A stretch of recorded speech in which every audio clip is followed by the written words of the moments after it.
બે દિવસ પૂર્વે ભારતની સંસદ એ દુનિયાની પહેલી એવી સંસદ બની જે સંસદની અંદર જે તે દેશના રાષ્ટ્રના બંધારણના ઘડવૈયાનું અપમાન કરવામાં આવ્યું હોય. જગતમાં બીજો કોઈ આવો દાખલો નથી.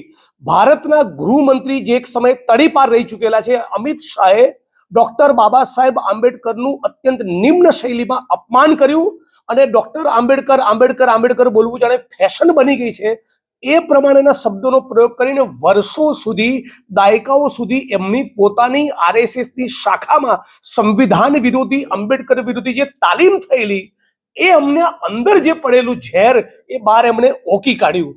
આની વિરુદ્ધમાં ન કેવલ ભારતના વિપક્ષી દળો છે પણ આ દેશનો દલિત, આદિવાસી, ઓબીસી, ગરીબ, વંચિત વર્ગ છે જેને ડોક્ટર બાબા સાહેબ આંબેડકરના કારણે, જેના દેશના બંધારણના કારણે છાતી ખોલીને સ્વમાનપૂર્વક જીવન જીવવાનો, ગૌરવપૂર્વક જીવન જીવવાનો અધિકાર મળ્યો, એને એના હકના અધિકાર મળ્યા, શિક્ષણ, આરોગ્યનો રોજગાર મળ્યા. આ તમામ વર્ગોમાં ડોક્ટર બાબા સાહેબ આંબેડકરની વિરુદ્ધમાં અમિત શાહે કરેલી કોમેન્ટના કારણે ભયંકર આક્રોશ છે અને એટલા માટે અમે માગણી કરીએ છીએ કે તાબડતોબ નરેન્દ્ર મોદી પોતે, ભારતીય જનતા પાર્ટી પોતે અમિત શાહનું રાજીનામું લઈ લે.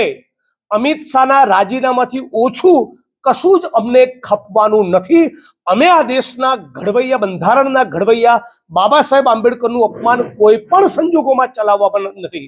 એમણે એવું કહ્યું કે ડોક્ટર બાબા સાહેબ આંબેડકરના બદલે ભગવાનનું નામ લીધું હોત તો સ્વર્ગ મળ્યું હોત. અમને સ્વર્ગ નથી જોઈતું. જીવતે જીદ અમારી ઉઘાડી આંખે આ જ જન્મમાં અસ્પૃશ્યતાની નાબૂદી જોઈએ છીએ. સફાઈ કામદારી ગટરમાં ઉતરીને મરવું ન પડે, મહિલાઓનું, આદિવાસીનું, ઓબીસીનું, દલિતોનું શોષણ ન થાય અને જાતિના નામે થતી હિંસા ખતમ થાય, જાતિ વિહીન સમાજની રચના થાય, સમાનતા અને માનવતા પ્રસ્થાપિત થાય. એવો દિવસ સ્વર્ગમાં જઈને નહીં, ઉઘાડી આંખે આ જન્મમાં અમારે જોઈએ છે અને એટલા માટે અમે ડોક્ટર આંબેડકર આંબેડકર કરીએ છીએ અને ડોક્ટર આંબેડકર આંબેડકર કરવાના. તમને તમારું મનુસ્મૃતિ અને ગોડસેનું રટણ મુબારક. અમે જય ભીમ બોલીશું, ડોક્ટર આંબેડકર જિંદાબાદ બોલીશું અને બાબા સાહેબના બંધારણની વાત કરીશું. સાથોસાથ ગુજરાતની અંદર 23 ઓક્ટોબરના દિવસે નેહા કુમારી મહીસાગર કલેક્ટરે પણ દલિત ને આદિવાસી 90% એટ્રોસિટીઝના કેસ બ્લેકમેલિંગ માટે કરે છે. ડેપ્યુટી મ્યુનિસિપલ કમિશનર અમદાવાદ હતા ત્યારે ઓબીસી માલધારી સમાજની બહેનોને દંડો લઈને માર્યા અને એમને પણ હરામી સાલા શબ્દોથી નવાજ્યા. આ જાતિવાદી માનસિકતાવાળા કલેક્ટર નેહા કુમારીને સસ્પેન્ડ કરવામાં આવે, અમિત શાહનું રાજીનામું માંગવામાં આવે. આ માંગણીને લઈને ઉગ્ર આંદોલન તરફ અમે જઈ રહ્યા છે.